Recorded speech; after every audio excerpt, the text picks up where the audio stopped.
Hyundai Sonata 2010 model and 2011 model. Transmission range selector switch socket. Yung kanyang pin number 4 ignition or yung kanyang start is kulay pink yung kanyang wire. Itong pin number 2 S2, ang kulay ng wire niya is tangent.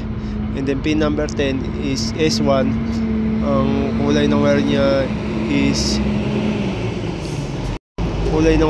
is blue. Tapos yung pin number 9 S4 is light green.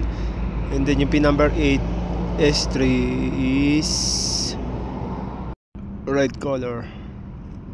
Yan lang ang kanyang configuration, mga kaibigan. Yan lang po ang kanyang configuration. Thanks for watching and see you in my next video. Transmission range socket niya ng Hyundai Sonata. Yan lang po. God bless po.